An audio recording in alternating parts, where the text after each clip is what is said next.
Hello, everybody, and welcome back to the STEM space. Today, I have another fabulous guest, and it's actually someone else from the National Math and Science Initiative. So we just love partnering with this organization. We have Nichole Austion, the Vice President of Public Affairs. Nichole, welcome to the podcast.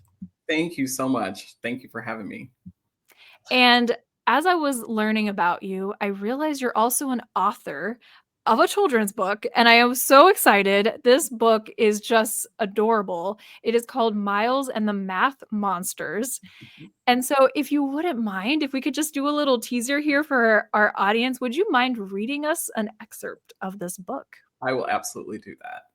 I love it. Once was a boy named Miles who lived in a town very much like the one you live in. Miles was bright and curious and loved all things that young boys do, like riding bikes, playing on the jungle gym, and jumping in puddles after the rain. And scared was math. Him to solve math problems. Miles went to the board and saw something strange, turned into frightening monsters. They had eyes that glared at him, teeth that tried to gnash his fingers, and mouths that roared and sneered at poor Miles. Even the plus and minus signs seemed to mock him. His heart racing, unable to move or solve the math problems. The other children would giggle while Miles's cheeks burned and tears stung his eyes. He just wished the earth would open up and swallow him. Math class was his biggest fear. So I hope this leads to a happy ending, but oh my gosh, you're putting me back in like 6th grade math, where I remember being so stressed out about equations and numbers and trying to make it all make sense. Can you tell me about the inspiration of this book? Was this you? Were you Miles? That's such a great question, Natasha. And no, I was not Miles. I started off very strongly in school, enjoying math class. Really enjoyed math. I was very adept at math. My father was an accountant, so he was my math tutor, which did cause a little bit of stress, but I did fairly well in math. And I had a very math intensive journey as an engineer. I have a degree in computer systems engineering. So I took all manner of math all the way through calculus 3.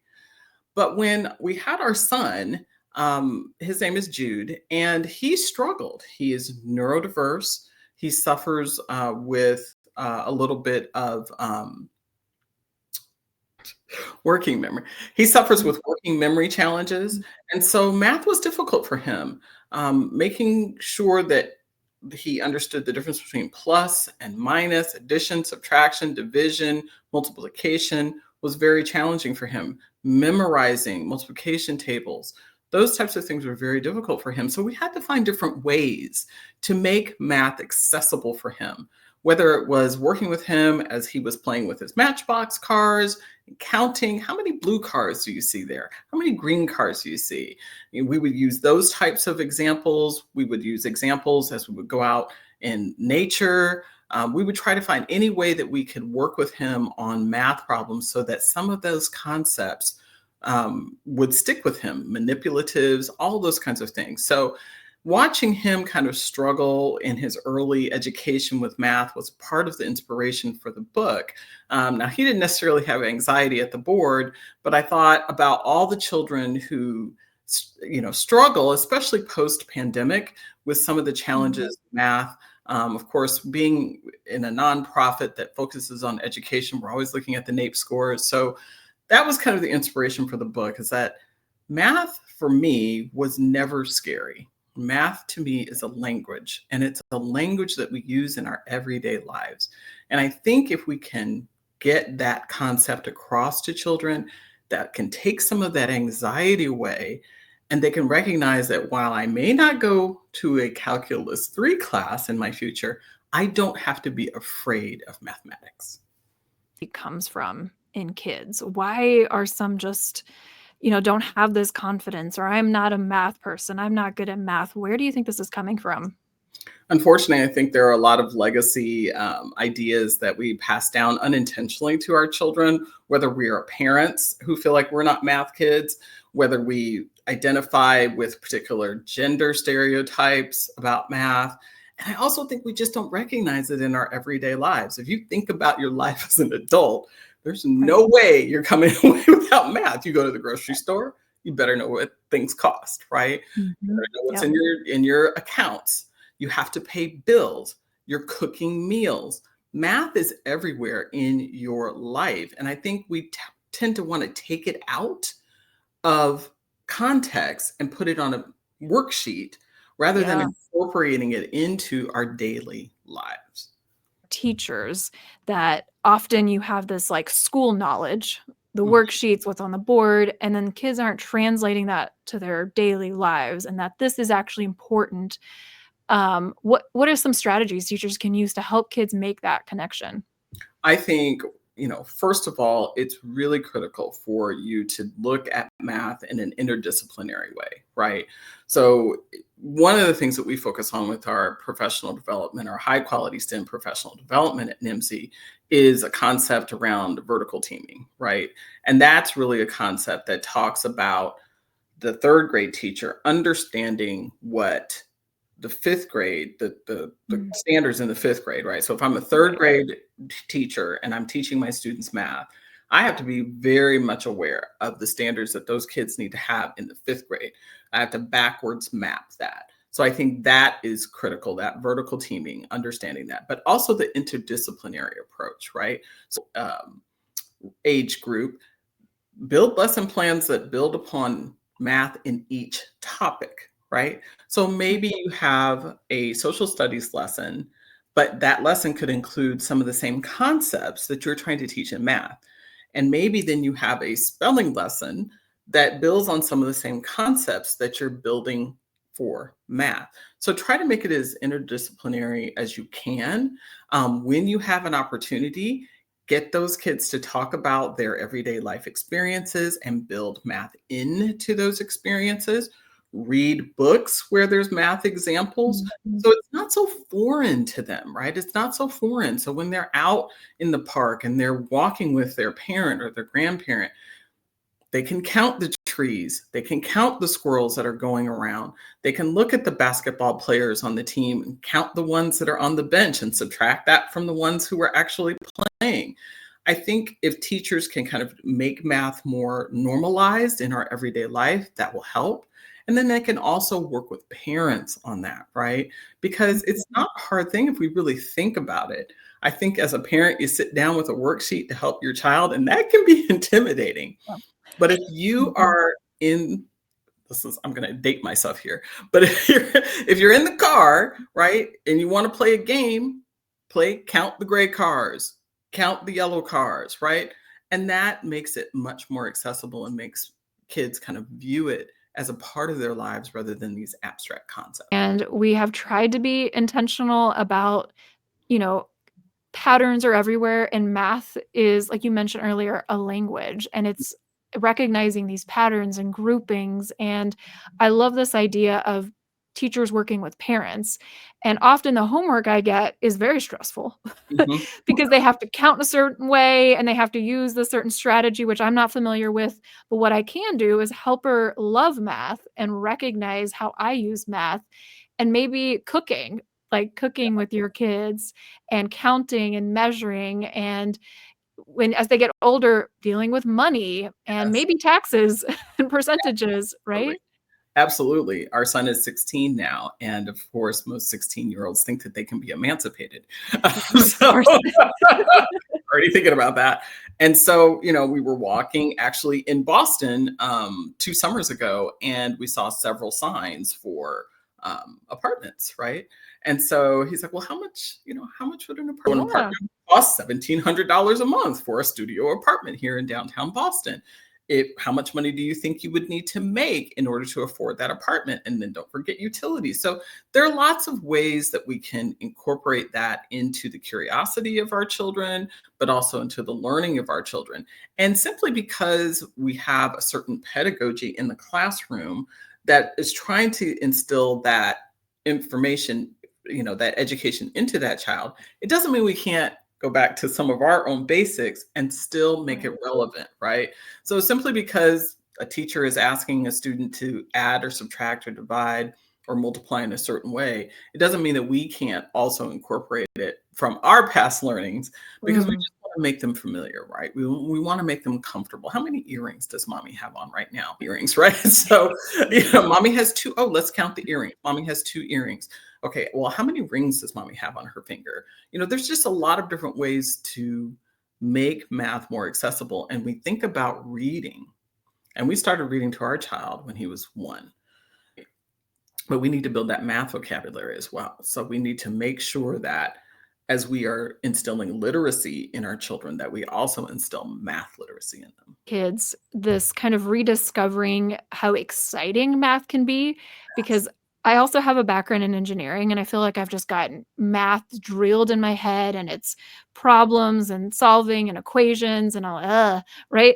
And then my kids are like, "Oh my gosh, 2 plus 2 is 4." And they have this little cash register, and it's supposed to be for makeup, Yep. but what it has on it is a calculator. Yes. And my 4-year-old has become obsessed with asking everybody for equations. So she's like, 3 times 7, and she'll do it and is so excited, and I'm just like, this, to as a parent, you're like, "Okay, it's just a calculator," but for kids, this discovery of, again, these patterns and the numbers, I think that's so cool. And can you talk a little bit about maybe how some of that is missing in our current way of teaching math? Yes. And, I'm going to come to this from the lens of having, an adolescent who is very much into gaming. He is right. And one of the things that he is very adept at is understanding in that particular game how many players are left that he has to eliminate in order to win the game, right?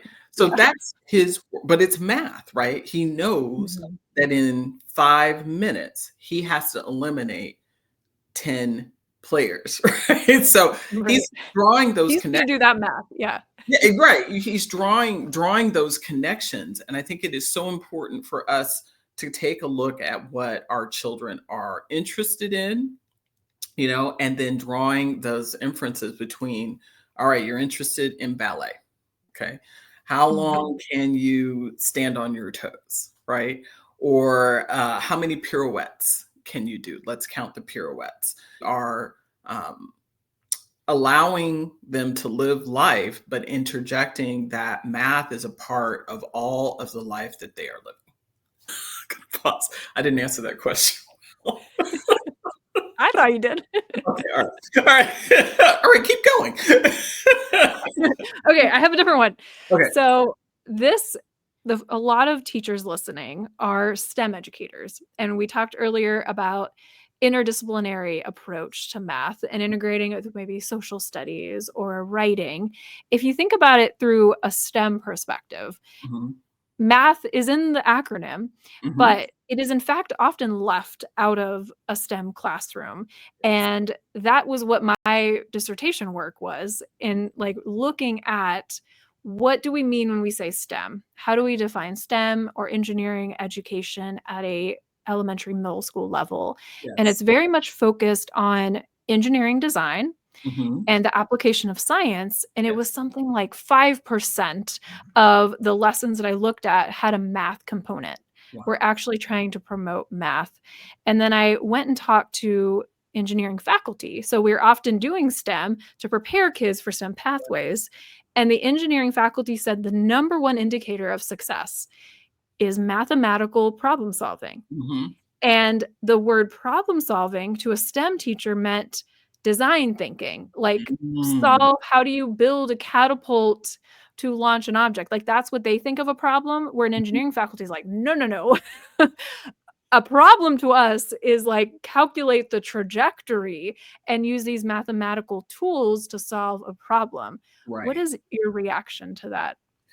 Well, first of all, I'm kind of surprised that the low number of mathematical Yeah, I was problems, shocked. Yeah. that is shocking to me, because when I think about chemistry, measurement, physics, it's really shocking to me. And I don't know if those two definitions from an engineering faculty standpoint, 12 teacher standpoint are, I don't know if those should align that way, because I can't imagine, Natasha, being in a biology class where you're learning to dissect a fetal pig, or you're learning to, do anything else with biology where math isn't present.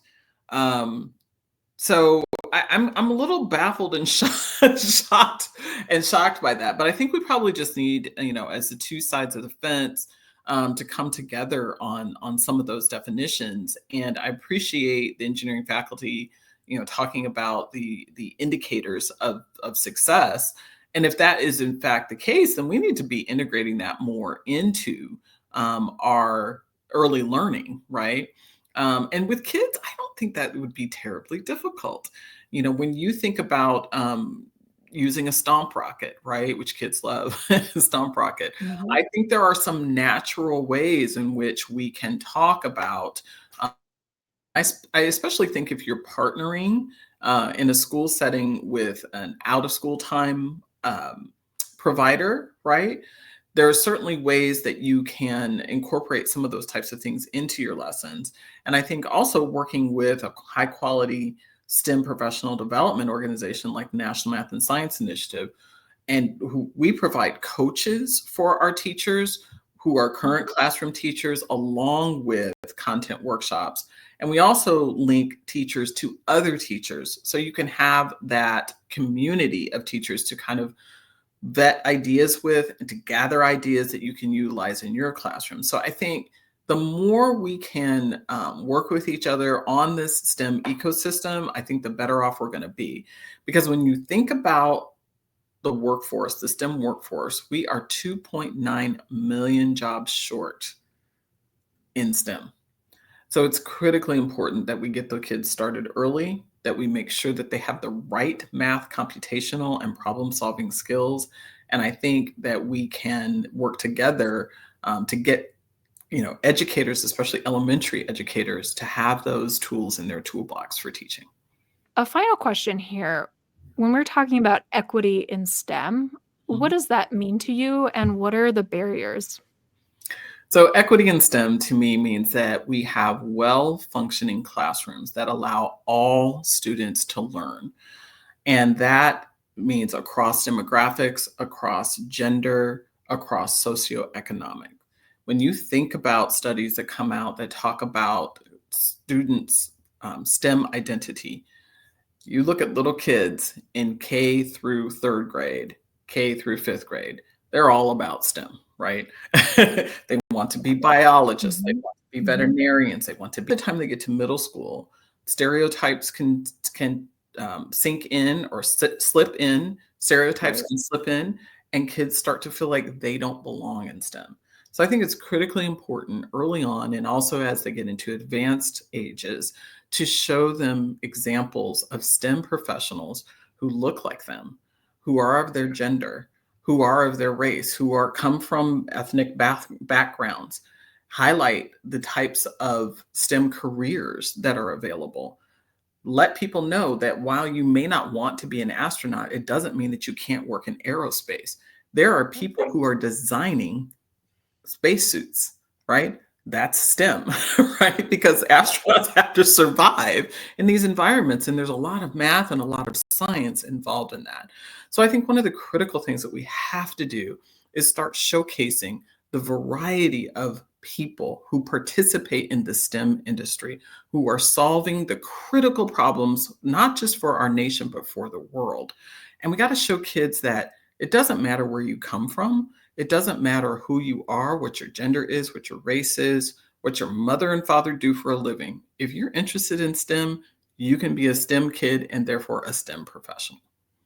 The second piece to that, equity in STEM is you show, anybody can be in STEM, but what I've seen as an issue is do we actually prepare kids? So you can Mhm, get them excited and you get them, willing and want to have the grit, but mhm. often we're not giving them the tools to be successful. And that's where I think your organization and the work that you're doing and preparing that math component is often lacking. And we mentioned with these engineering faculty, like that is what kids need to be Yes. successful. And so I urge teachers to not only just inspire kids, which I think is so important, and showing them all the different types of people in STEM, but are we also preparing them with what they need? Absolutely. And I think one of the critical things around that, and I recently did a webinar with astronaut Joan Higginbotham and Dr. Oh, Sierra nice. Sizzles, who's one of the first African American women to get a PhD in nuclear engineering. And I asked them a question at the end of the webcast, because of course I'm coming from an engineering background. And I said, what was your least favorite class when you were going through engineering? And they both named their classes. And Joan said, yeah, I had to take such and such a class multiple times, right? She Oh said, no. she said, but I didn't call it a failure. I called it Mm. I called it a setback. She said, and we have to realize that we're going to have setbacks, but a setback is only a failure if you stop, right? So it was a setback. It was a setback a couple of times, but I learned from my setback each time, and I applied those lessons and I kept going, right? And I earned my engineering degree. So I think that's also a mindset that we have to Yeah. have when we're talking about STEM. You talked about grit earlier, perseverance, right? You've got to know that it's not easy, but it is rewarding. And the setback is part of that critical thinking. It's part of that collaboration. It's part of that. It's part of all of the skill sets that you need to be a successful STEM professional. And don't go into it thinking that you're not going to have any setbacks, because I Yeah. guarantee Mhm. every professional who is a STEM professional has had setbacks. For joining. And I will have the link to your book in the show notes and a link to NMSI if teachers or administrators are interested in connecting with your organization. But thank you so much for joining me today on the STEM space. Thank you so much for having me, Natasha. I really enjoyed our conversation.